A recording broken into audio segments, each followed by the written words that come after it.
Mwasio ingi nondo wa kwithia alange manenya na maitu ndikwenda kwana ngasa nenda senator ni kwie wanaitwe miani undu na kwie miani batukie kana iwe moyo na twe maingi indi ange maumaluka nenda nambe uthocha majority wa majorities Kenya. I introduce MCS Mama Kueni na Mama Saku alafu tumina na Magitui alame bano. Karibu sana.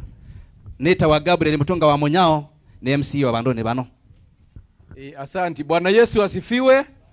Kwa sababu ya muda mheshimiwa na excellencies, naomba wale wa Makueni tumekuja, tafadhali kwa heshima zote tufike tu hapa tuweze kutambulika.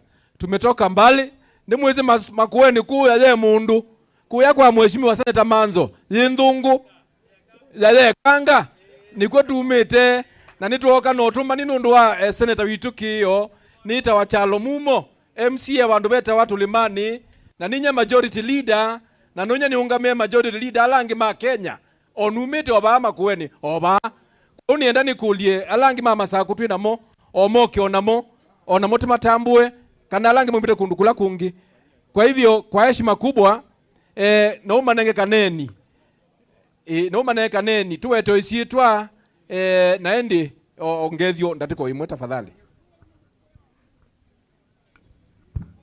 Mwe ni museo na mabinda onde nitofia meta mwikali numete ko yaki Bwezi East kwa Jessica Mbalu nukie chadini kicha utunga mubea cha senator ngaina mwathime Magitui na imweka nesa na tuyunga miangai na tuyende au support ya tongo imaitu mono. Asante. Asante. Mtumpigie makofi pia asikie amesema jambo la maana. Mheshimiwa Elizabeth.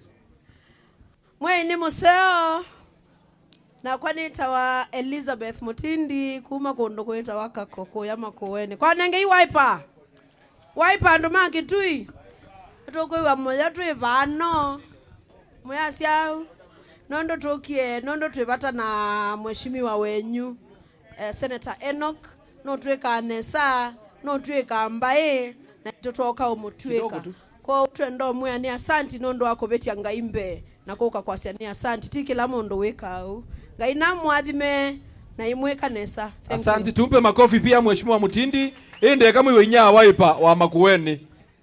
Asanti nondo wa mwanyosu kwa mweni wanda yabo thenya wa monde mwana kwa Senator Kiyo. Aishimiwa nyenze seneni na alangi maumia kondo kula konge mwangi wa yeya. Karibu sana Ukambani. Nienda kutabja nyamasiro makwa nitawasera wa mulwa numete Makueni ninye majority whip wa mbunge ya Makueni chamani cha wiper na nienda tunga mubea munene kwa senator nondo wako na beba takuka ku tunga mubea kuboya na ito ithyo nthe nikana tutunga mubea ndazi ati Senator Kiyo nye kitumigila kitumia numa ko ya kwitu konthe ngwite ndateno nondo wakwitha no support ya Kalonzo Musyoka ngwende ku support Kalonzo Musyoka nawe ikalou ende tegwai ni mwali pae mondo nge usupportite Kalonzo Musyoka mbewa Enoch Kiyo to mwana ba anywatia gas nye wathimo wakwa nikana kila ukwenda ngai akaunenge kila ukwenda na kila uketha uzenda Mungu atakupa Mungu atakupatia makofi jameni. Yes ndweka nesa ukalea kwa nesa ni ngai isietwa yumwe wenetwa Mama Wiper ninye Mama Wiper kuya Makueni ila mwe wa Wiper vumita Makueni kwido batitha ngwe na nombaka ukayumya muno nikenda kindu kiseube tondo mwayumisie mwanyuba Senator museo na uwa wia wathukumwa yega na ye basi yende kuya kwitu nyenda ciali mundu lani uthauka na Kalonzo Musyoka tondo na uwa baba ineno mwangi wa iria atirere na unede na unehede nende gothie gutire onge ni Kalonzo wa Musyoka ta president wa Kenya 2027. Erokamano, asanti. 2027 eka Kalonzo wa Musyoka pe kindu kingi kimbe wito kila tukethia abu mbe wito tukabitacho na yundazi ali baba weta wa Laila tumunangete ndai apio na nitumwendete pio na kula sito tukunia Raila twatabwani Kalonzo wa Musyoka tukune kula kwa Raila yuende tuwe kwa siali Laila ndaumelie matamake na uweme wake athime Kalonzo wa Musyoka Asia Kalonzo tosha Kalonzo atuike president wa Nthina na yunake Kalonzo alikana kaisobe amba Laila nde wethe masobe twasobewa yekana ye Mwangi wa Iria ni maundu manyu nitukarola. Asante sana mheshimiwa. Maundu manyu magakorwo mari marole wega ni Kalonzo wa Musyoka ni waigua thie warie aria nao. Asanteni sana. Asante, tumpe makofi mheshimiwa. Kuya makueni twasia ulonu uthauka na Kalonzo timu ya Nthina yikalilwa ni Mamozu woke ikalilwa no ukile wona wekalilwa ni Mamozu no ubite. Kwa hivyo Senator, ninaleta salamu za mheshimiwa Speaker Mbilu ambaye ni mwenenete na ndiye bandu bange beyo chathi kingi kiona bata osangethi cia governor Mutula Kilonzo nini ni mwenenete na ithie tibonokie twoka kwa sababu ya kuleta habari nyendine nange wambingi izu cia neno cionthe ninye nimete Matthew kwa ube kindu na ile kuongela ngai na mwike nesa mukathie tune. Nenda kuthaucha esimu magetu yonze alame bakube magethi andu maitu. Karibuni sana Bwana Sylvester, Bwana Kalenga na kuona pale, Bwana Dagara na kuona. Karibuni sana kina Kalenga na wale wengine mko pale, msalimie tafadhali kwa sababu ya muda tuje pa wale wako pale mbali. Pia Cornelius namuona pale. Oh good, Cornelius.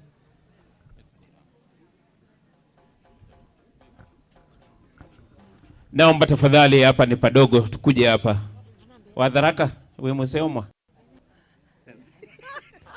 Kindly ninaomba kwa heshima tu nondo wa time. Kishe kidogo.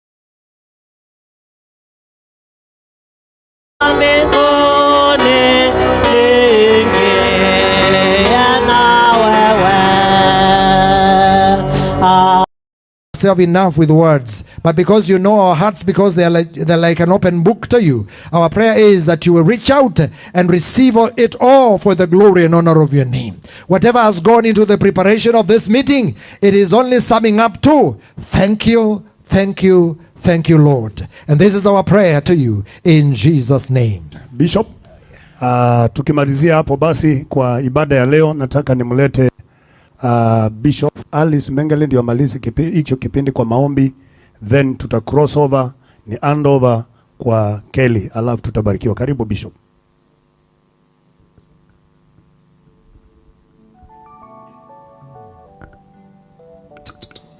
Yeah, I'm advised that we complete that task. So if you may kindly, I think this ground will be good, or just briefly. And I will only ask, if you're a bishop, just come over. If you're a bishop, just come over. If you have that title of bishop, so that we do not crowd here, I think that will be good enough. And then the rest of the pastors, wherever you are, just be up and standing so that we can give thanks to the Lord.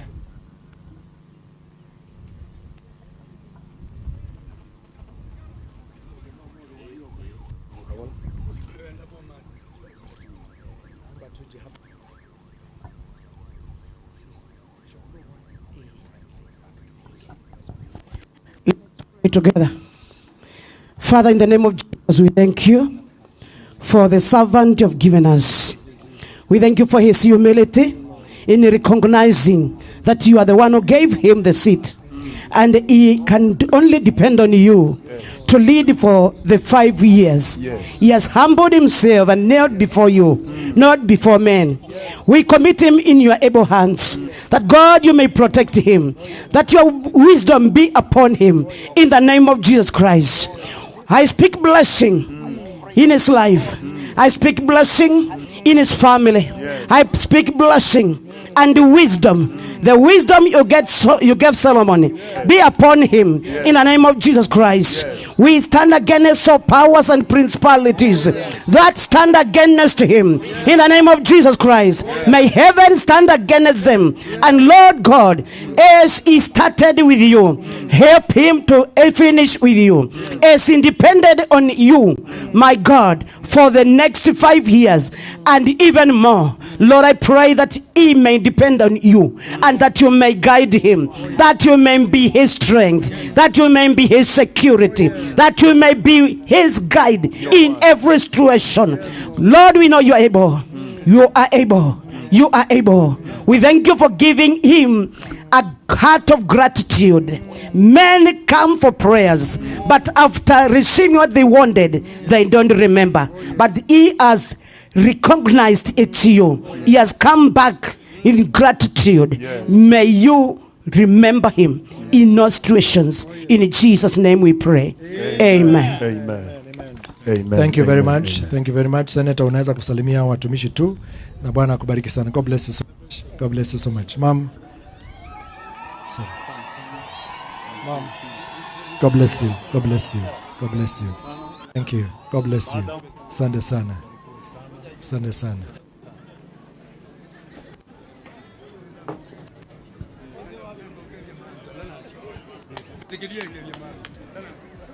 Asanteni sana watumishi. Asanteni sana watumishi. Na wabariki sana. God bless you so much. God bless you so much. MC. Thank you so much. Basi tunashukuru Mungu. Tunashukuru Mungu kwa sababu ya nafasi hii ya ibada ambayo tumekuwa nayo, na tunashukuru Mungu kwa sababu ya nafasi hii ambayo tumepewa. Basi nachukua nafasi hii nikukaribisha MC mwenzangu ili kutoka pale aendelee na tutabarikiwa. Karibu. Asante. Mbaito ni muona mubise.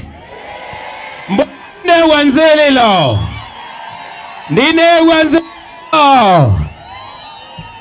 Ni woka na mwenyanya governor wa Kajiado Etawa Ole Lenku. Makofi kwake. Pape mundu nitiye. Mheshimiwa wa Kisioke Etawa Mama Edith. Edith. Na nina mheshimiwa wa Matongolo, Mheshimiwa Steven Mule. Makofi pia. Asante. Basi nisi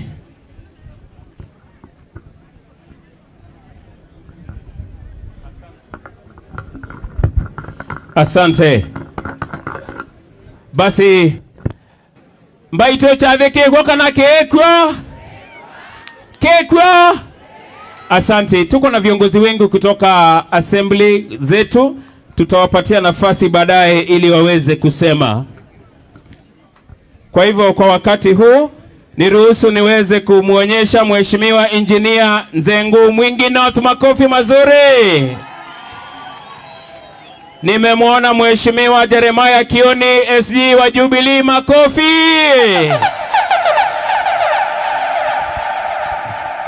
Aya, kwa wakati huu mbaito nengomokoli ya kwandaye ya Tomodhoche Senator wito, mwana wito, mutongo wito, governor wa Mwingi North, wa Mwingi County mwako ya ukete. Makofi mazuri.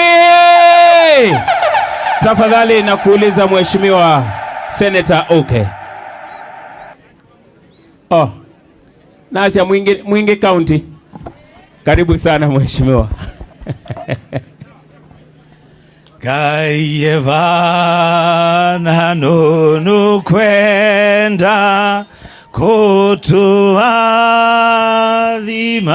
ivye chaviki nitukuvoya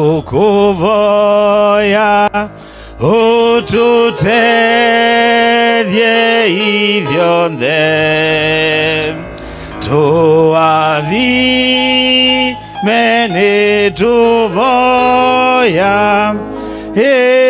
asa tuathime nitwetele nitukwenda utuvuche ivyonthe asa mwene vinya wonthe nitutu lyandusito tunene vyesitwa yaku tukiathimwanuwe tuathime nituvoya asa tuathime nitwetele nitukwenda utuvuche ivyonthe.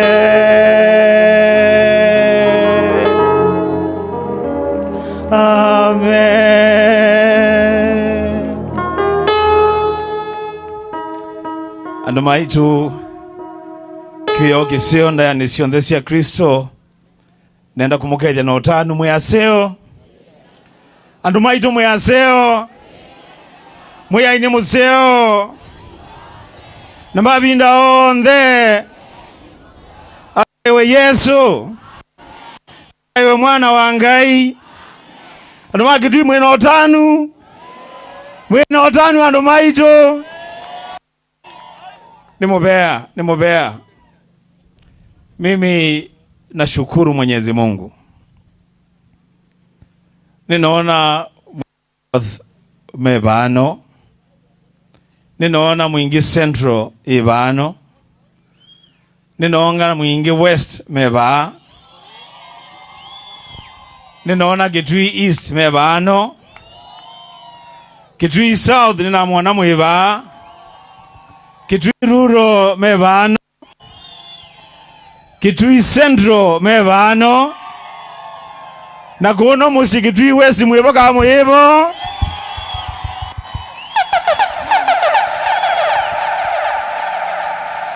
Sasa mimi andu maitu utanu na kuona mwela nyo kwa Ngai ona ndeto sitina kuweta ni mubea kwa Ngai ni mubea kwa mapastors maitu ni mubea kwa ashiriki, ni mubea kwa supporters yakwa, ni mubea kwa members ya chama cha Wiper, ni mubea kwa Azimio, ni mubea.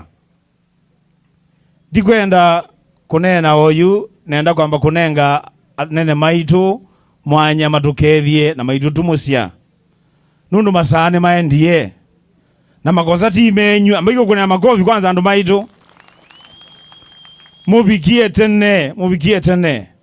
Nitwasalawa kidogo na nundu anena mitume bana enda kumanenga mwanya mambe kunena na hivyo twitiwa basi wo baikwikala twiva ndina iwa naweza twijaone twivano toyenge wasionthe na tudungenga imobea.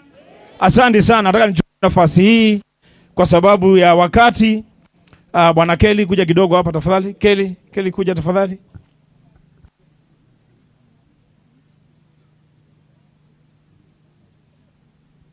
Sasa nataka tuchukue nafasi zote. Nimkaribishe my party leader, His Excellency Dr. Stephen Kalonzo Musyoka, Senior Counsel. Yeye ni baba yetu. Yeye ni baba yetu. Na akifika tusikize vile baba anasema. Si ndio? Sasa tumpatie hii hafla, hii ni kubwa kuliko Kitui. Sasa hii ni ya baba yetu, tumpatie aendeshe hafla. Karibu sana baba. Asante sana.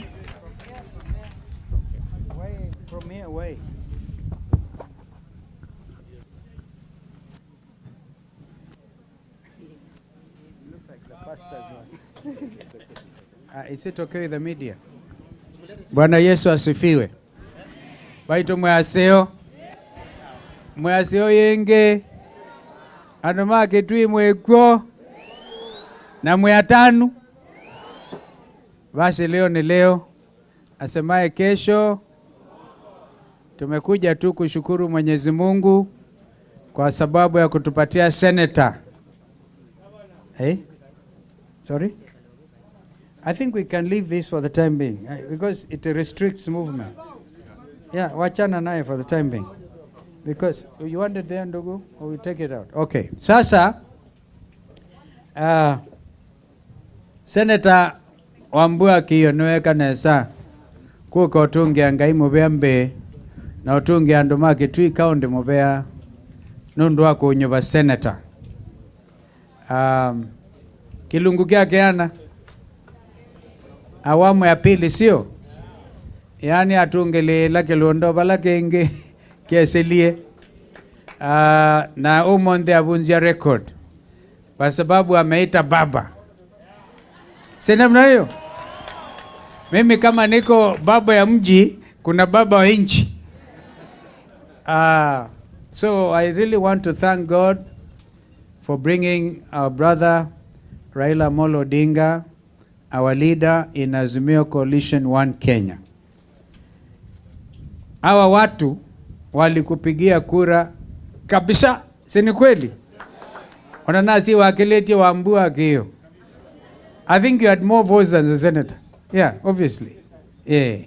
Now, so we, as Senator says, thank you to this wonderful electorate. He is also, you're taking advantage. I think we all piggybacking on him to say thank you to this electorate.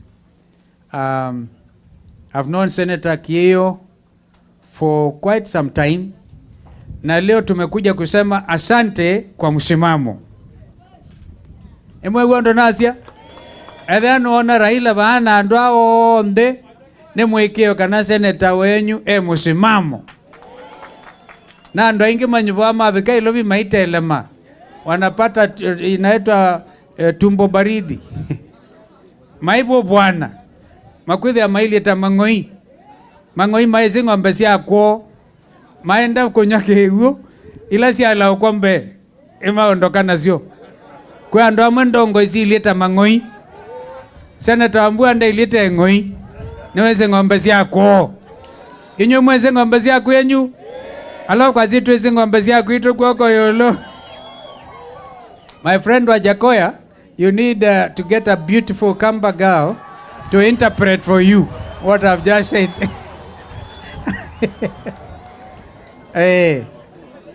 Sasa mimi nataka tu niseme pole kwa kuja kuchelewa. You know, ningefika hapa kwanza nimkaribishe ndugu Raila, baba mkubwa, lakini nimefika kabla yake. Na naelewa tulikuwa tukiongea hata nikienda kuchukua ndugu yetu rafiki mkubwa wa Senator Wambua nwezi uzuvia ndu. Edhani ngava na lenku. Mumasai manakunu ndo Wambua mkunange makofi. Kwa hivyo tumechelewa kaza to pick him, but more importantly mechelewa Machakos. Hii timu yote, Gavana Wavinya, Mheshimiwa Makao, Mheshimiwa Mona Mole, Mheshimiwa Robert Mbui, Mheshimiwa Kamene, Joyce Kamene, hata Senator Kavindo, though Senator is also doing some graduation. Hiyo timu yote ilikuwa tayari kuja hapa. Lakini kuanzia jana alasiri saa kama hizi wakaingia watu wa NYS wamepatiwa amri kuharibia makao ya wakaaji wa Mavoko. Familia ama watu jumla 20,000. Watoto hana mahali ya kuita nyumbani sasa. Wameharibiwa nyumba zao. Makanisa 5 yameletwa chini. Makanisa 5. Yuto atia mabishop Mombanite Masaku na Gavana Wavinya, na hata hivyo Wavinya na timu hiyo yote wametuma salamu zao kwa senator na kwa baba. Mnapokea hizo salamu? na kuombea watu wa Mavoko, kwa sababu hawajui shule mtihani inaanza in the next few days, sio? Watoto hawana mahali na wanaenda kufanya mtihani. Makanisa out of 37, wako na makanisa 37 in that area, 5 have been brought down following an executive order, because kwanza hiyo ardhi ya Portland Cement ingefaa imilikiwe na county government ya Machakos, because tamu yake ilikuwa imeisha. Walichimba limestone over the years, and ni kampuni ambayo even survival yake is at stake. I don't think it's actually it must be an insolvent corporation, na tunaona inataka hata kuuzwa. Kwa hivyo wanaotaka kununua hiyo kampuni wanataka pia wanunue, wachukue ardhi yote, ardhi ya Ukambani. Anwa mazakuma aziasione nzuku na nzuku lolosia motumetwa mwindi wa mbingu, na hizi siye kimwa siye vieka. Muko pamoja, solidarity na watu wa Machakos na Mavoko. Asanteni. That's why I came late, because I had to overfly the area. Tukaona vile uharibifu umekuwa wa ajabu. Yaani hata kama sisi tunaambiwa ni tunaambiwa we are not shareholders, but definitely we are taxpayers, and we have a right to be served. Sasa ile tax kile kidogo inabaki, tunajengea watoto mahali ya kulala, and you talk about affordable housing. Affordable housing ile kidogo mwananchi amejenga yake, hata hiyo unang'oa na unajiita hustler. Hapana. Yaani ile bottom up ni kumaliza yule yako chini. That is what you are being told by Kenya Kwanza. Bottom up ni malizaneni na nyinyi. And I don't know how true it is. Wanasema you even going to take ardhi ya watu kiholela. Kwa hivyo mimi nina huzuni na nina hasira. There's such a thing as righteous anger. Bwana Yesu alienda akakuta watu wanafanya the temple mahali ya kuuza vitu. Alichukua musalisa. Wewe hujui musalisa ni kitu gani? Mimi maina njenga najua. Watu waliona cha mtamakuni. Therefore we have to stand together, first as a community, and a community of Azimio la Umoja One Kenya, and I'm sure every goodwill, kila mwananchi wa Kenya mwenye goodwill, hata wa Kenya Kwanza, wanaona kusema kweli serikali ya Kenya Kwanza inahujumu afya, mafikira, umoja na usawa wa Jamhuri ya Kenya. What has happened in Mavoko is a siege. A siege. Yaani hawaweza hata kukubali waheshimiwa wapelekee watoto chakula, lakini tumesema wataingia wapeleke hiyo. So poleni sana, hata nyinyi najua mumehadhirika vilivyo kimafikira. Nataka tu basi nimalizie, alafu nimkaribishe baba. Hawa wageni wote hawa ni wake. Mwangi Weria amewahi kuwa hapa by the way. Mwangi Weria hata alichanga kwa kujenga hii kanisa, and I want to thank you. He's a good friend of Senator Wambua. Kioni Jeremiah is a general.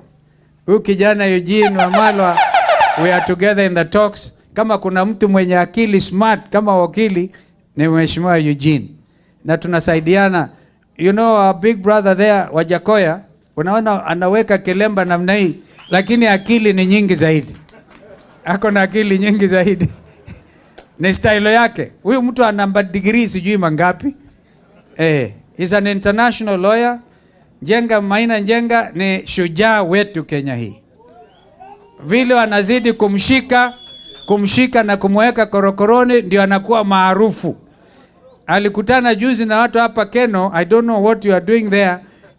Ulitetemesha Kenya nzima. Alafu kaenda Ruiru. Dunia imeamka. Hata mlima kumechemka. Ando imakona emekie mabetio. Na mekita mabetio, nyinyi mnajua tulishinda kura. Si ni kweli? Watu mazoea kuibia baba kura, sasa tunawachia Mungu. Because it cannot continue this way. Kwa hivyo mimi yangu kinyumbani tu ni kwamba I've seen the local leaders, na washukuru sana. County assembly leaders are here. Gavana Malombe ametuma salamu zake. Mimi unavyoniona nimeamka Kilifi.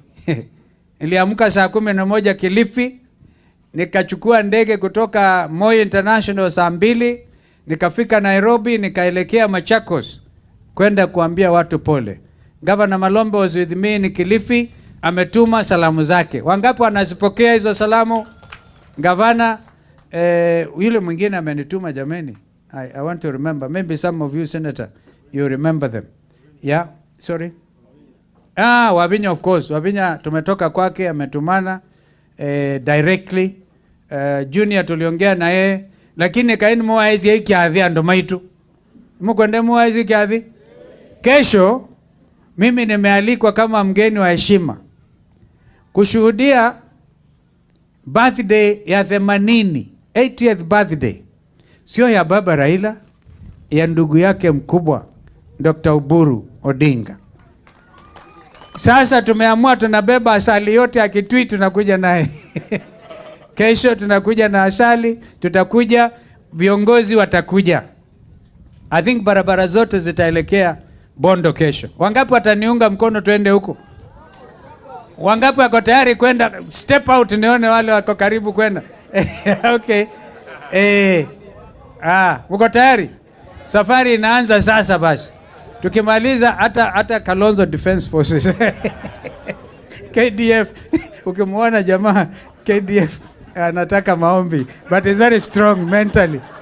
So we are going there kusherehekea vile Mungu amekuwa mwaminifu kwa ndugu Oburu, ndugu yake Raila, na vile amemshika Raila mkono miaka hiyo. You know, if you don't have the support of the family, we always manage, and we want to go and thank God for our brother tomorrow. So all of us, we are going, and with those words, mimi nataka tu niseme, nimkaribishe ndugu yangu, rafiki yangu, Baba Raila Amolo Odinga.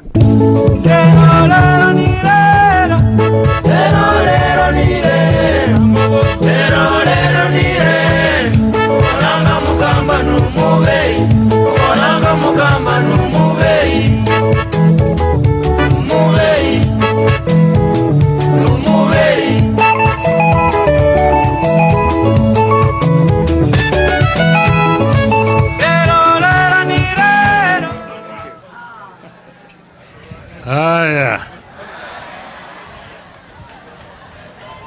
Baitu Mwasio Inge. Asanteni sana sana sana. Nina furaha kuona vile kiwanja kimefura. Kalonzo wanasema kesho wanakuja Bondo. Na nimeona tu vijana wamesimama wakasema watamshindikiza. Ajeniambia wataleta wasichana ngapi kule Bondo. Manake wasichana ndio wanathamani zaidi.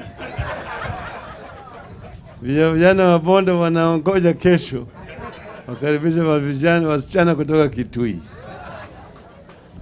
Sasa hafla ya leo ni muhimu sana. Manake huyu kijana wenu Senator Wambua ni rafiki yangu. Mara nyingine aliniambia anakuja hapa kwa Rambei ya kanisa. Nilikuwa siwezi kuja, lakini nilimtuma yeye. Na leo amenionyesha mimi kanisa ndio hiyo. Si nimeona kazi mzuri ambayo inafanyika hapa. Baadaye akaniambia andika kwa diary yako ati tarehe 14 nitakuwa na Thanksgiving ceremony kule kwetu. Nuna sitaki utumane, nataka wewe ukuje wewe mwenyewe. Ikawa mimi nilikuwa nimepanga jana niwe huko Turkana, leo niende Bondo kwa sherehe ya kesho, lakini nikasema hapana, nitaingiza hiyo ndani hapo. Kwa sababu jana tulikuwa kule Turkana na leo tuko hapa. Naleta salamu kutoka kwa mmoja wetu, Mama Martha Wangari Karua. Mnapokea? Pili, naleta salamu kutoka kwa ndugu yangu Mheshimiwa Uhuru Muigai Kenyatta. Mepokea. Tatu ni mission ya ndugu yangu ambaye vile vile ni senator kama Wambua, Dr. Oburu Oginga.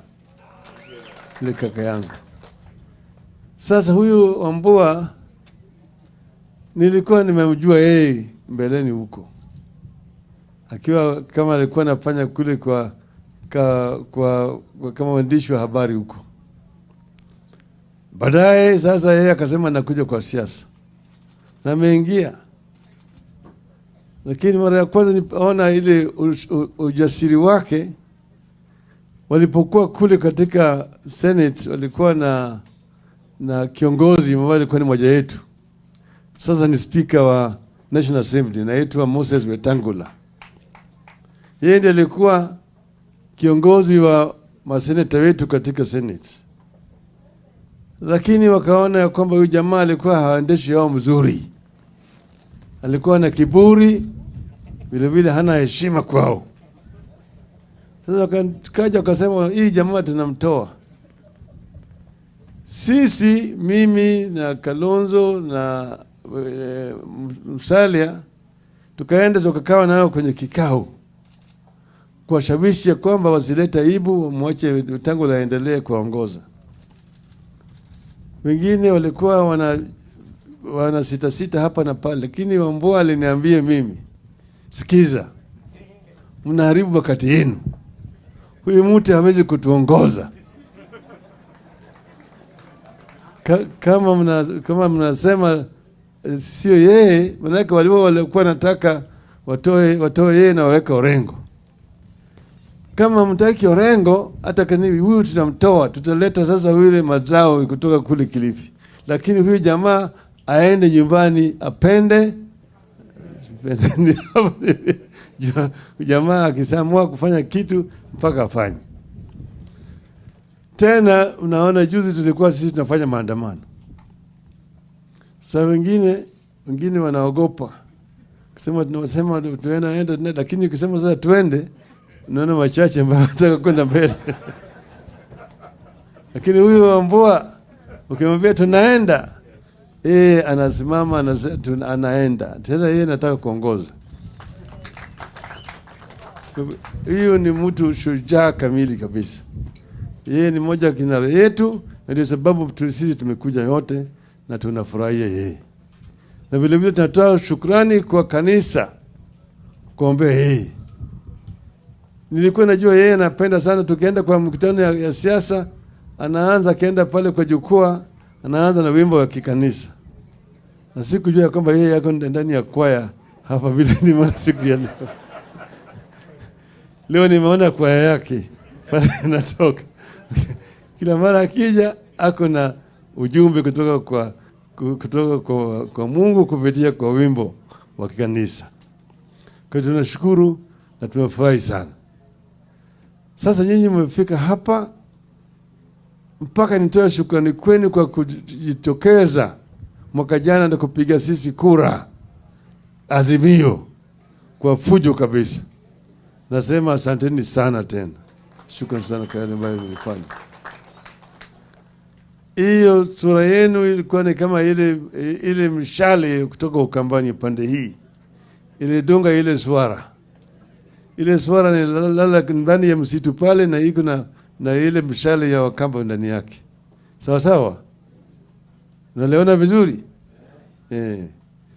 Sasa kina Kalonzo wako pale wanajaribu kutibu hiyo ugonjwa.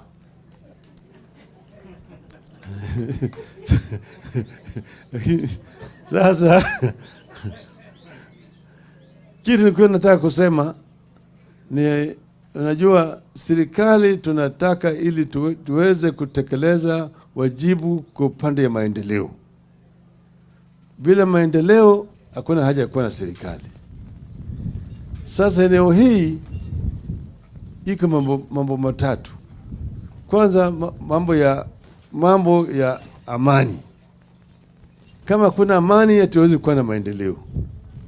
Na hapa mnajua kuna shida ambayo mko naye hapa ni wale watu ambao wanatoka ngambo ile nyingine wanakuja na ngamia wanavuka mpaka, wanaingia pande hii na wanakuja na masilaha, wanapiga watu na uwa watu. Sio ni kweli? Sio ni kweli?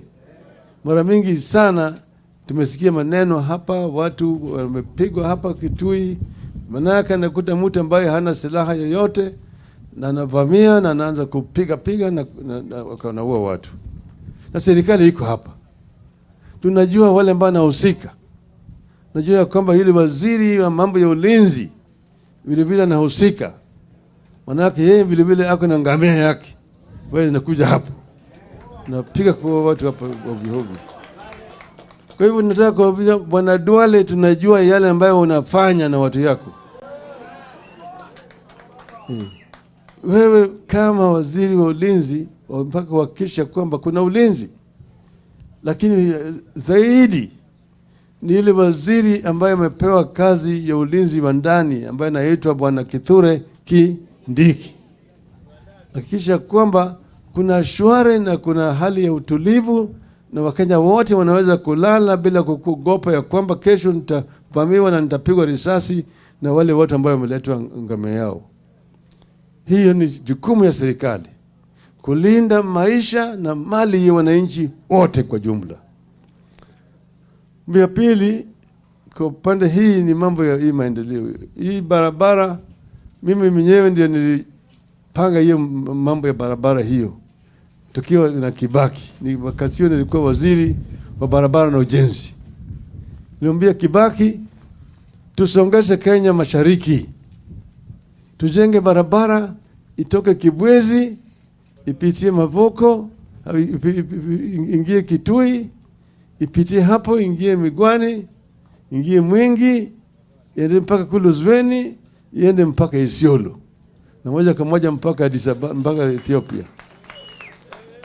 Hiyo barabara imekwama hapa na pale, kulikuwa kandarasi imewekwa hapo na baadaye kwa sababu walikuwa hawalipi kandarasi akatoka. Sio? Sasa hiyo barabara hii eneo hii ambayo inatoka Kitui inapitia hapo Migwani inaingia Mwingi kuelekea huko Sekuru kwa Kalonzo. Hiyo barabara kila mara kwa mara Ruto akitembea anazindua barabara ambayo zimekwama. Anasema ati sasa mimi kazi itaanza. Hakuna kazi inaanza. Hata mabarabara ambayo alizindua kama naibu wa rais anazidi tena aenda kuzindua. Kazi yake ni kuzindua tu.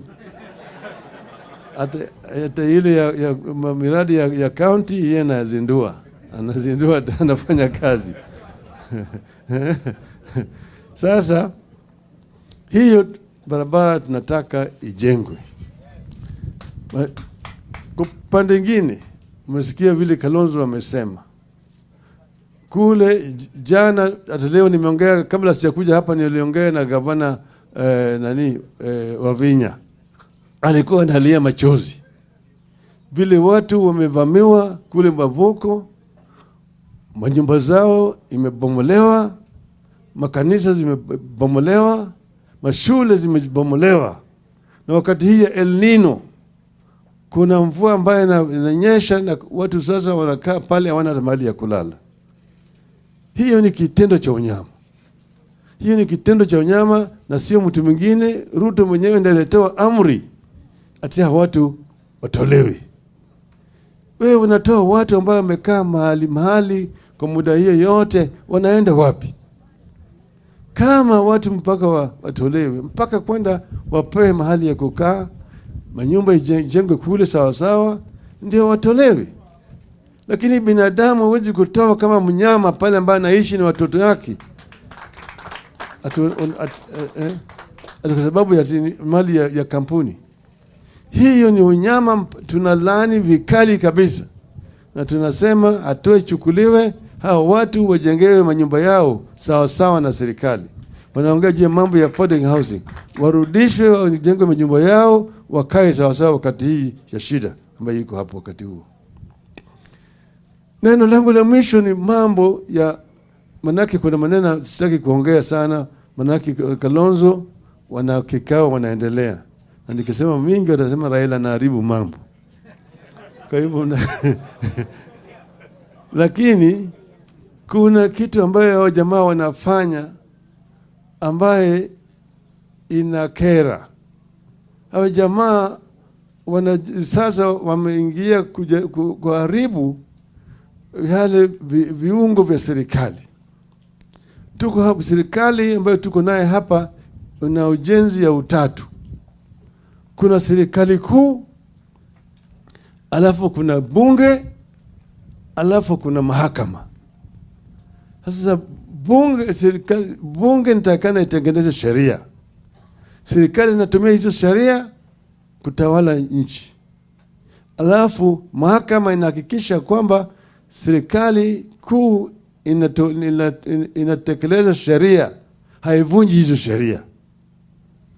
Sasa yale ambayo inafanyika hapa ni serikali kuu inataka sasa kuteka nyara hizi viungo viwili, yaani bunge na mahakama. Kitu inaitwa state capture of the legislature inaendelea katika taifa letu siku wakati huu.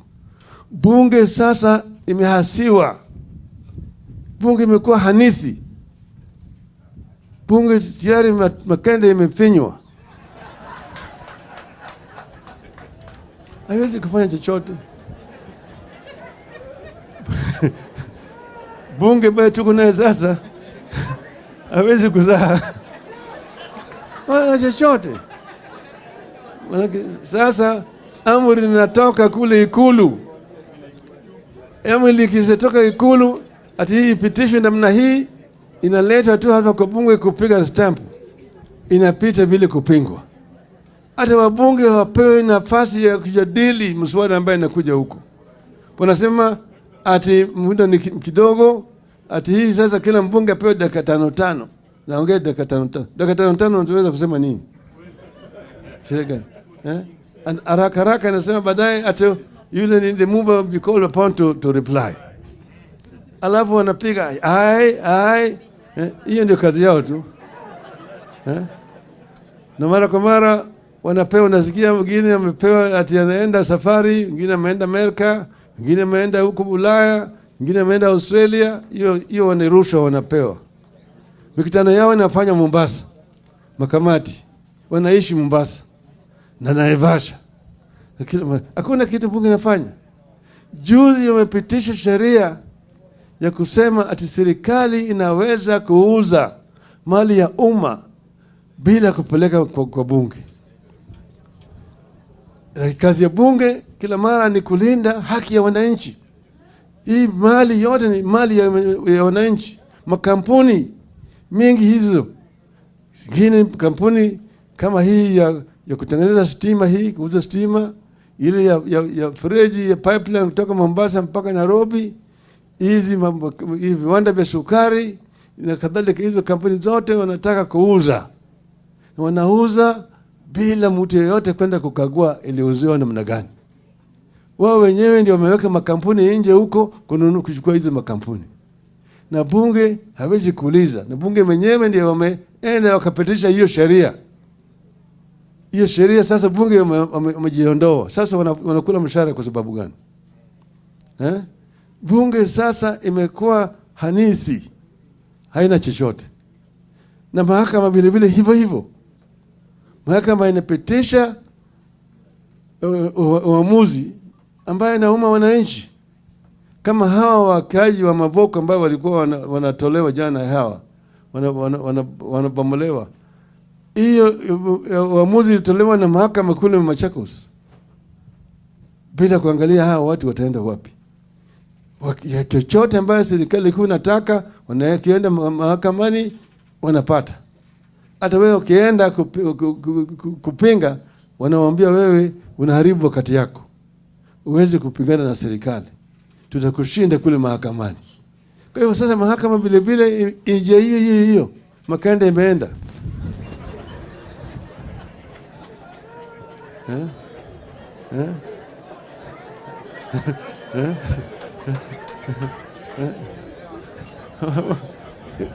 Imeenda. Tutaenda wapi sasa? Mwisho tutarudi kwa wananchi. Sawa. tutarudi kwa wananchi. Mtatuunga mkono? Mtatuunga mkono? Asanteni sana. Sasa kwa sababu sisi tunakimbia, tunaenda mpaka Kisumu. Niko hapa na watu wawili, nataka wasalimu nyinyi haraka, alafu mtatupatie sisi ruhusa tuende. Sawa? Tuko hapa na Mheshimiwa Opiyo Wandayi, intellectual. And then Eugene. Okay, yeah. Baba na Mheshimiwa Kalonzo, host wetu, senator, wakazi wa Kitui, hamjambo? Mimi niko na maneno mawili tu. La kwanza nikipongeza rafiki yangu Senator Wambua, ambaye kwa hakika amesimama kidete katika harakati ya ukombozi wa nchi. Vile vile napongeza mbunge wa eneo hili Mama Edith Nyenze, ambaye ni mmoja wetu kule bungeni. Mama Nyenze pia amesimama kidete. Lakini la muhimu, niko na salamu kutoka kwa wabunge wote wa Azimio, wabunge la kitaifa, yani National Assembly. Mmepokea salamu yao? Na la muhimu kabisa nikimalizia, ni kuwaomba wakaaji wa Kitui muendelee kusimama vile mmesimama, kwa sababu sisi bao tuko njiani, tuko kwa safari ya kuokoa nchi. Wakati huu tunapoongea, gharama ya maisha mnazidi kupanda. Hata leo hii wameongeza bei ya mafuta tena. Kuanzia saa 6 siku ya leo, bei ya petroli imeongezeka na shilingi 6 kwa lita. Na bei ya diesel imeongezeka na shilingi 5 kwa lita.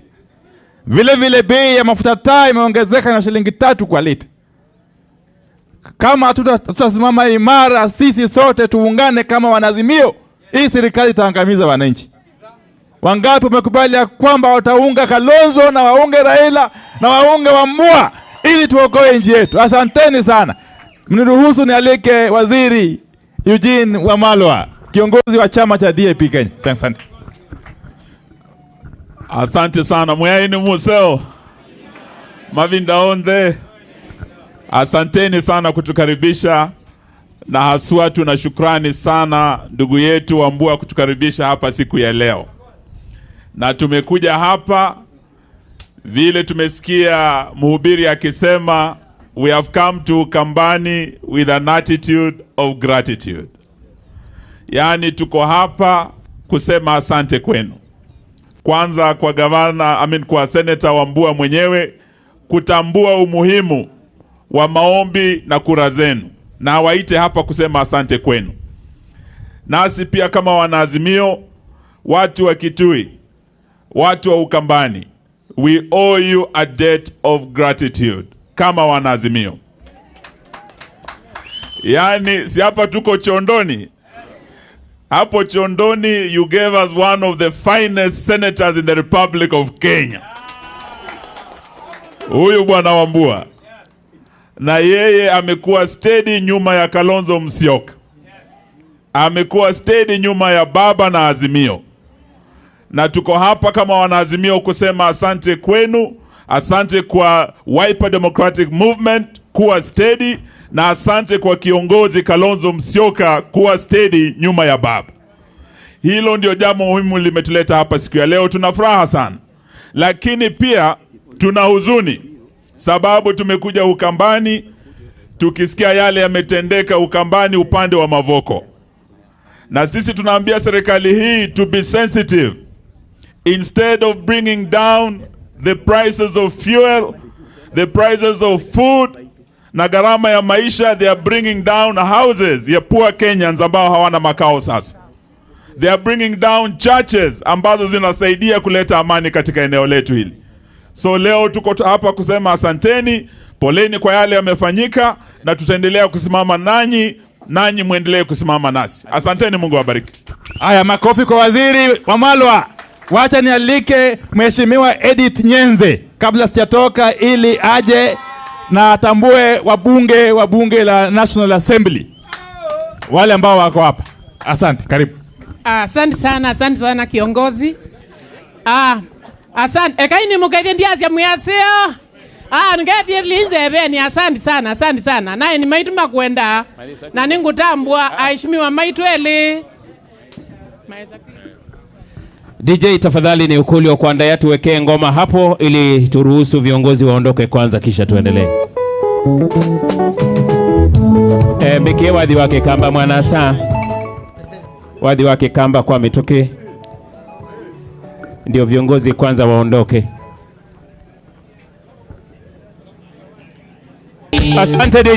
Asante DJ.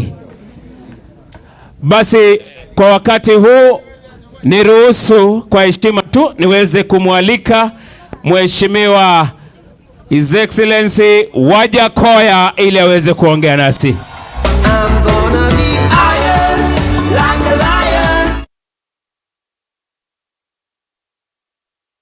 Ningependa kuchukua nafasi hii kuambia Wakamba ya kwamba hii ndio siku yangu ya kwanza Ukambani, na mmesikia Mheshimiwa Kalonzo akisema akona kakitu. Walai. Na mimi ningetaka kusema kwamba uko kakitu kawe sawa. Ni sawa? Kwa siku ya leo ningependa kuchukua nafasi hii kumshukuru Mwenyezi Mungu na Mheshimiwa Kalonzo na Mheshimiwa Raila kwamba mko na mtu wa maana sana katika nchi hii.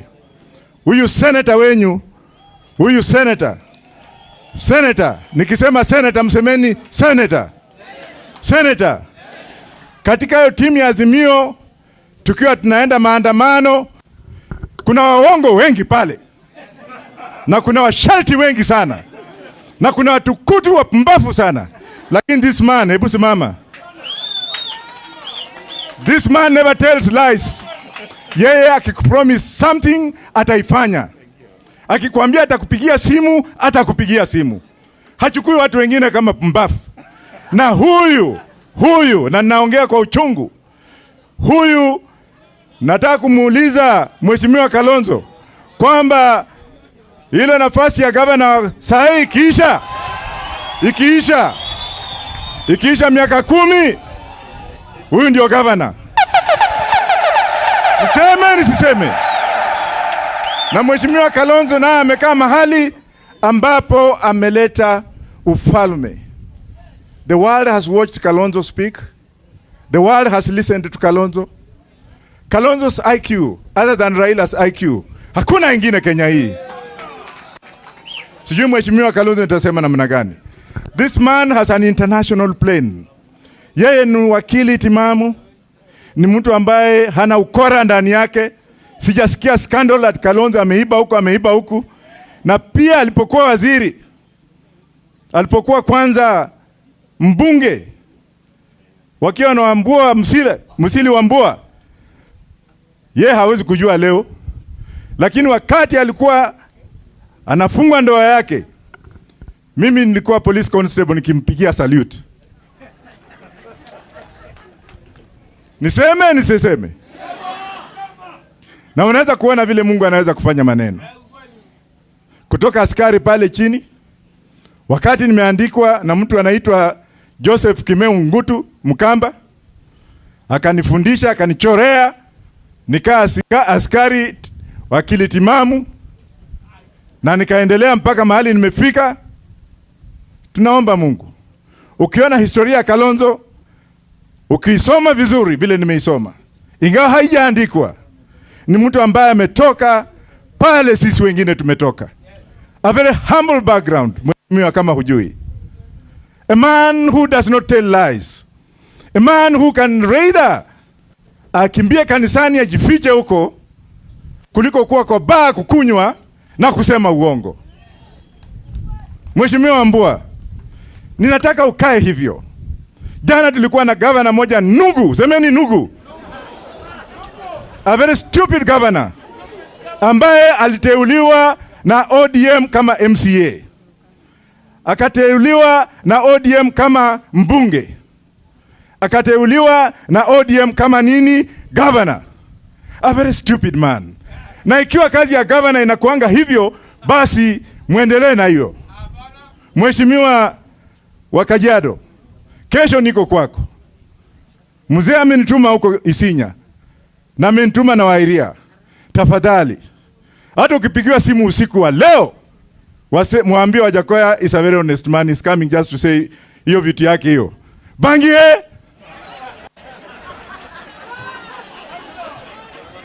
Na sitaendelea sana kwa heshima ya Kalonzo, kwa heshima ya mheshimiwa hapa na heshima ya Bwana Lengu, ningependa tena kumshukuru Maina Njenga.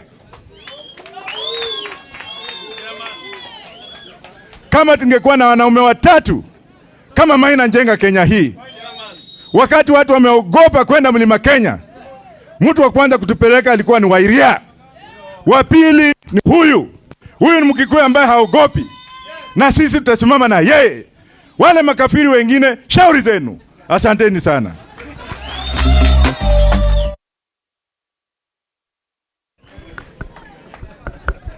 Asante. Mutumio usio asia tuweka musumbe mbiti sionthe ni siona nuasio.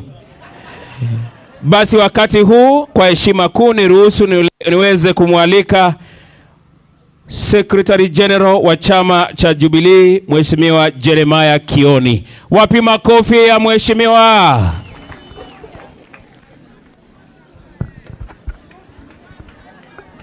Haya. Watu wa Kitui hamjambo. Mwaseo. Yangu itakuwa machache. Nimekuja kwa heshima yake senator wa sehemu hii, na kama ni vile wengine wamesema ni kwamba kama kuna watu ambao walichaguliwa bungeni ama senate ambao wako na msimamo, mmoja wao ni senator Wabua. Nimemjua kwa muda, na lile huyo jamaa ambaye ameondoka akisema ni kweli. Jana tumekuwa kule sehemu ya Turkana na tukakuta huyo governor ambaye alikuwa kule, na hata hapa niko na picha yeye mwenyewe akichikwa na mheshimiwa baba Raila Amolo Odinga akiambia watu wa Turkana wamchague kama governor wa Turkana kwa tikiti ya ODM. Na lile jambo ambalo niliona la aibu ni kumuona yule governor akimkataza baba kusalimia watu Turkana. Na kama kuna kitu ya bure ni mtu mwenye hana msimamo. Na niseme hivi kwa sababu raundi hii ni raundi ambayo ni ajabu. Tumeona watu wamechaguliwa na wakiona mtu amekuja na ndege kichwa inaharibika. Heshima kubwa ambayo tunaonyeshwa na senator hapa ni kwamba alikuja kwa kanisa wakamuombea, akakuja kwenyu akaomba kula, amerudi hapa kupitia kanisa, kupitia chama chake kuja kusema asanti. Wale ambao wengine walichaguliwa wakachaguliwa na tikiti ya Wiper, wakifika kule hata ukiwauliza ni chama chao ni kipi hawajui. Hao ni watu lazima muwachunge sana. Raundi ingine musije mkawapa uwezo wa kuwasimamia, kwa sababu mtu ambaye hana msimamo, hata kama ni kule Ikuru wanasema wanaenda kutafuta maendeleo, mwenye yako kule Ikuru akimuona anajua huyu ni mtu mwenye hana msimamo, yeye hawezi ukamwachilia ama ukasema you cannot trust him with anything. Juzi wengine ambao walikuwa hapa, tuko na senator ambaye pia tunaheshimu sana, aitwa Sifuna. Wakichikana na Wabua, senate inasimama. Wao wakiwa wawili watatu wamesimamisha mio kule katika senate. Na sasa ninafurahia kwa sababu amekimya. Haya, asante. Nilikuwa nasema ya kwamba tafadhali hata kwa kanisa mtu ambaye hana msimamo hana maana. Kenya hii saa hii tuko na shida. Kule Turkana jana unasikia huyu governor anakataza mic ukishika, vijana kule wamewaambiwa wazime, wanazima. Wananchi wanataka kumsikiza Raila. Sasa nilikuwa nauliza wale wabunge wengine walikuwa pale, kwa sababu wote wamefuatana kama watu wajui wanaenda wapi. wale watawapigia kura ni hawa. Hawa wanataka kusikia Raila akiongea. Mmekataza Raila aongee. Mtapigiwa kura na nani? Si mambo haya imekuishia hapo. Hivyo hivyo hata leo tuko na Mheshimiwa Kalonzo, former vice president. Na wale ambao hawajui historia, yeye alisimamia Kenya wakati tulikuwa na ugumu wa siasa miaka ambayo iliyopita. Na kama hapa umesema huko katika chama chake cha Wiper, kaa ndani ya Wiper. Huwezi kuingia tu bugeni na ujue kumuliko na umechaguliwa jana. Hii kuyubayuba haina maana na ndio inatusubua. Kama kule bugeni wale wabunge 172 ambao walichaguliwa kwa tikiti ya Azimio kupitia vyama tofauti, kama wangesimama imara, ile petroli ambayo imepandishwa leo haigebadilishwa. Lakini kama vile baba anasema hapa, wamechikwa huko chini, wote ni bure kabisa. Wao akitaka kufanya chochote anafanya. Kesho ndio hiyo unaongezewa uchuru pande hii. Ingine sikia sasa watu. Yeye mwenyewe alisema ati ya kwamba sisi katika Azimio tunasema tutaenda kubomoa kanisa. Nani amebomoa kanisa? Ruto. Nani amebomoa kanisa? Alafu kesho utamuona akilia kanisani. Lazima tuelewe. Hii kwangu, hii serikali ni Mwenyezi Mungu ameruhusu ikuje itunyanyase, tufinye, tusikie uchungu kesho yake. Kwanza watu ya mlima, saa hii ndio kimewaraba kwa sawa sawa. Hata wale walikuwa wanatembea kule, leo hii akienda asimame kule ajaribu kuongea ya huyo jamaa, anakemewa. Na ni kwa sababu usicheze na akili ambayo ya watu ambao wanakupigia kula.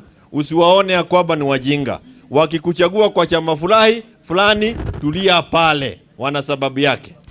Ukiona ya kwamba haifai, rudi chini, waambie kwamba Wiper haifai. Umeona hii chama ya Wheelbarrow ndio itasaidia wewe, ukuje utafute kura na Wheelbarrow. Tuone kama utapata hapa katika Ukambani. Lakini tunasema ni shukrani kubwa kwa Senator Wabua. Ni asante sana kwa kutuita. Tunashukuru kwa kazi ambayo unafanya. Kama vile wengine wamesema ni kweli. Tulipokuwa kule katika maandamano, yeye harudi nyuma, ako mbele, na hayo ndio mambo ambayo tunafurahia. Na tunataka kusema ya kwamba pia kule Bomas tuko na Mheshimiwa Kalonzo, ametuelekeza vizuri.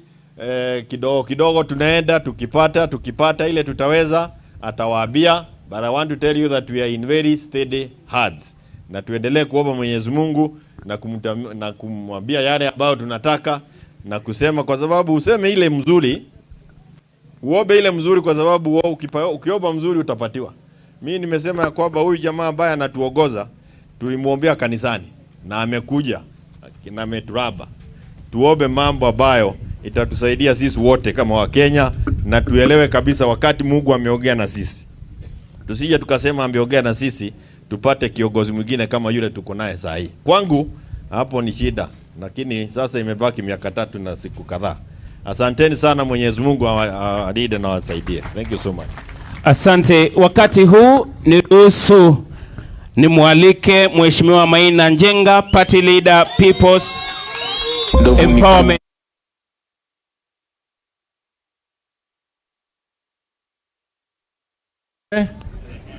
Najua siku hizi nakaa na rungu kwa sababu sijui ni nini inaweza tokea. Bwana asifiwe sana. Mko sawa? Mole yaseo renge. Munaendelea vizuri? Basi siku ya leo tuliamua tutembee hapa kwa sababu ya rafiki yetu Senator wenyu ambaye pia ni senator wetu. Na pia kwa sababu ya rafiki yetu ambaye ni kiongozi wenyu wa Party Leader Kalonzo Musyoka. Si ndio? Nataka niwashukuru sana, maana Kalonzo Musyoka ambaye ni yeye kiongozi wa Wiper aliwatengenezea njia kubwa sana ambaye nyinyi mnakaa kama mavuli. Si ndio? Na hiyo njia ndio imefanya mpaka senator akaingia ndani kabisa. Si ndio? Kwa hivyo wakati mko na mti ambayo imemea katikati yenu, lazima muichunge vizuri sana ili watu wote wakae salama na wakule matunda ya hiyo miti na wakue salama. Na mkumbuke kwamba nyinyi wote Wakamba, nyinyi ni jirani, na ni watu wagema, marafiki zetu ambayo tunataka tufanye kazi na nyinyi.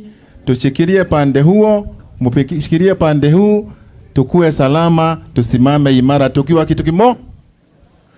Si munaona Kalonzo wamekaa hapa karibu na baba, na sisi tuko hapo? Kwani munaona tuko wajinga sana?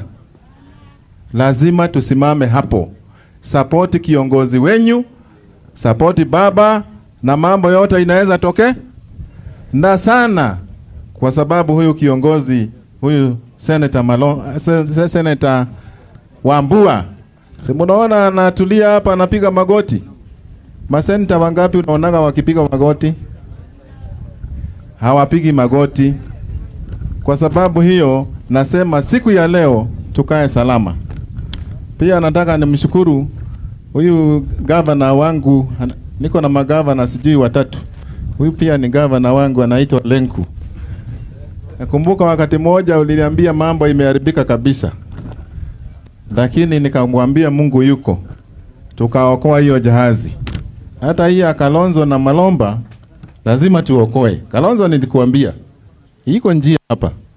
Iko wapi? Ni kama nyinyi amuoni. Last time nilienda hapo Mount Kenya, nilikuwa nataka kutest waters hivi, nione vile kuko kama UDA, hii ugonjwa wa UDA bado iko. Nikaona inaanza kuondoka. So ebu simameni imara. Mungu yuko, tumuombe Mungu, na sisi tuko na nyinyi 100%. Si ndio? Na mkisikia nikipelekwa kotini, si mnakuja kunisaidia? Si mnakuja kunisaidia? Kwani nilipelekwa kotini kwa sababu ya nani? Si kwa sababu ya kufanya maandamano? Ama aje?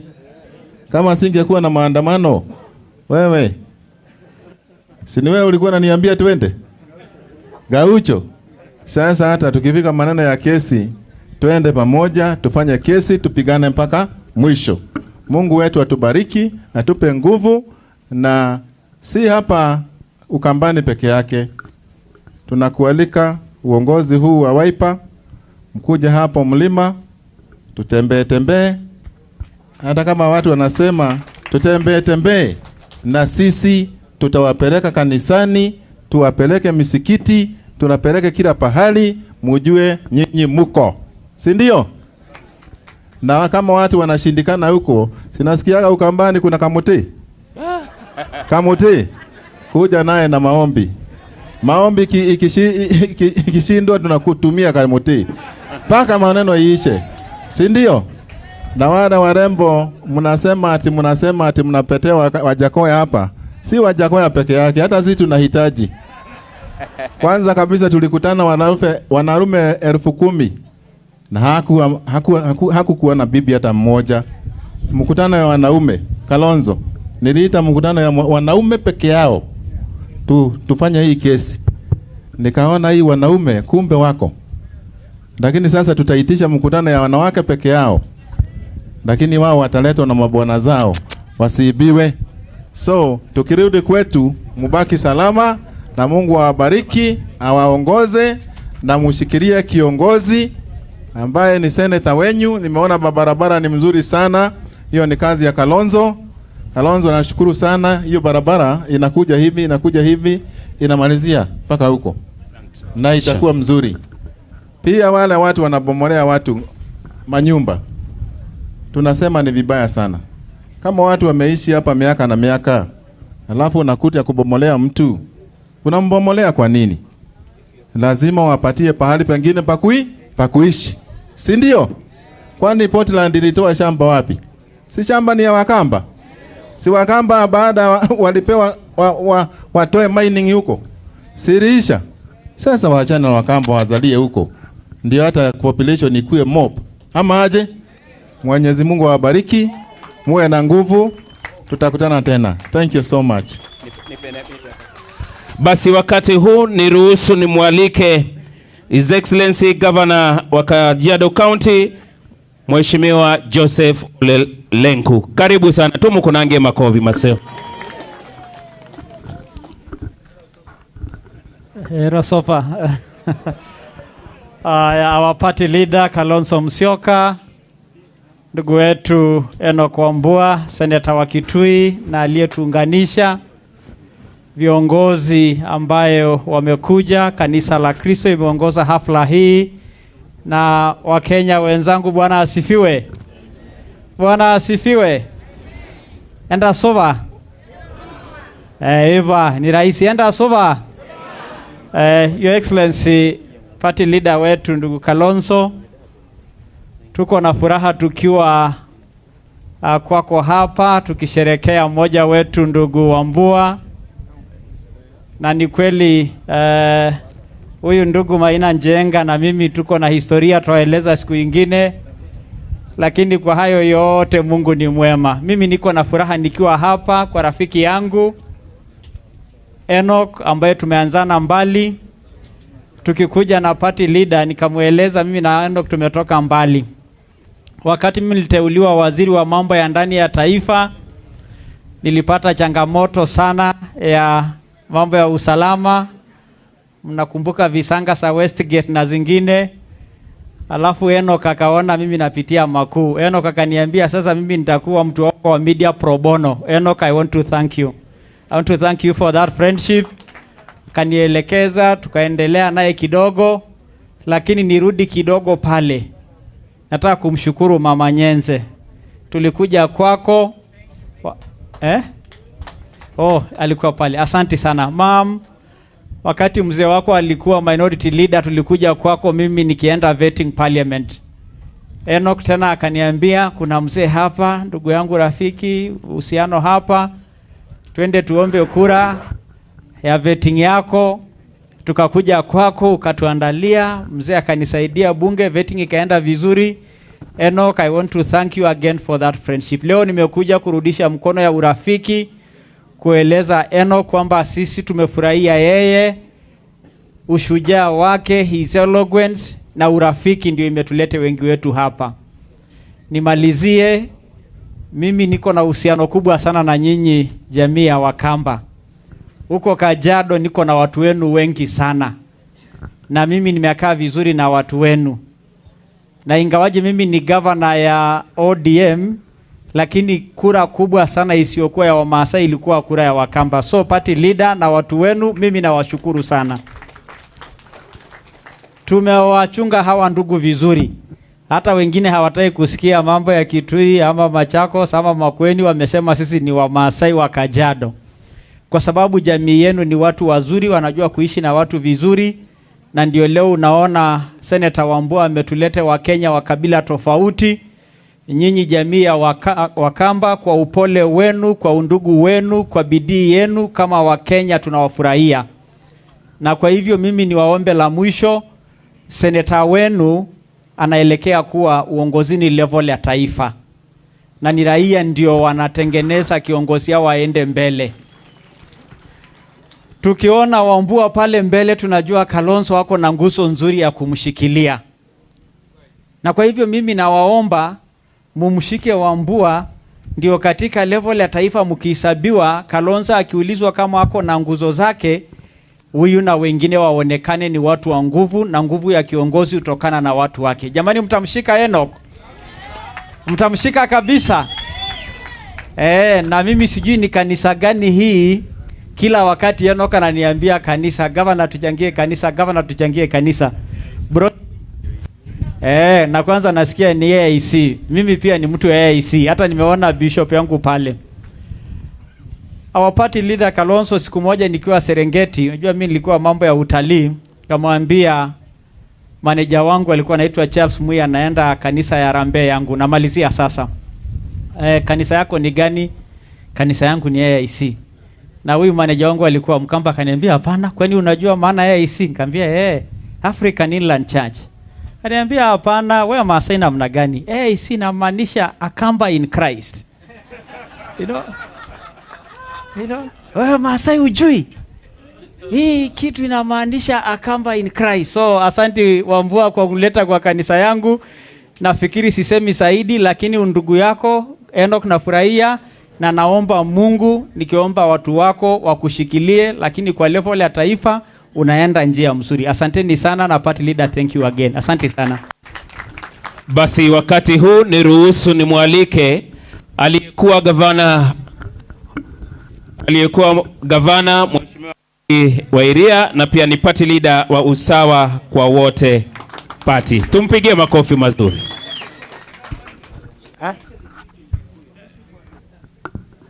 Andoito mwaseo muriega Kalonzo arajira ona igeria Gikuyu no mukuigua neguo. Asante sana.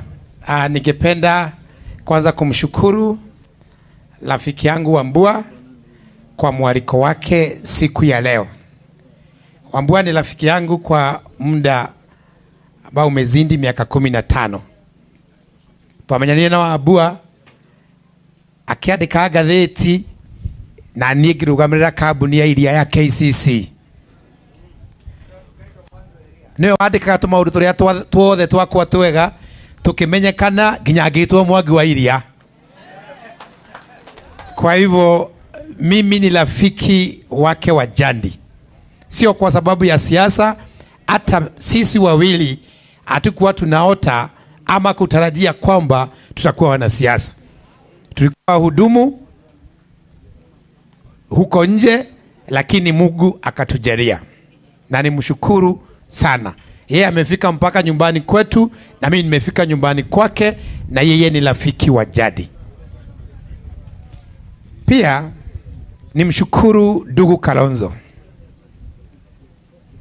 na nasema hivyo kwa sababu people mistake Kalonzo Musyoka. Kalonzo sio kiongozi wa Wakamba peke yake. Juzi nilisikia sauti kutoka Central, mahali mimi natoka, mtu mmoja, na hiyo sikosi kutaja, ambaye anaitwa Gachagua, akitangazia Wakenya kwamba hii taifa ina wanahisa wake, ati kuna shareholders wake, ati bũrũri ũrĩ ene akorwo ndwaikĩirie Kenya kwanza, we ndũrĩ na share Kenya na we ndũrĩ na igai Kenya, ati weterere mĩaka 5 ĩthire ati nigetha ũkagĩa igai rĩaku. Mimi nafikiria sisi wa Kikuyu lazima pia tuwe watu ambao wana asanti, wana moyo wa kusema asanti na kujua ya kwamba sisi tuko katika taifa mzima ya Kenya. Hatuwezi elekezea wengine kidole cha lawama kuambia sio wa Kenya, kwa sababu tuko kila mahali na tumeoana na kila mtu na tunafanya biashara na wengine. Nikiongea kuhusu Kalonzo Musyoka in particular, sisi tukisema Kalonzo sio mwanyahiza, wakati Kibaki alikuwa na shida, huyu ndiye alikuja kutuokoa.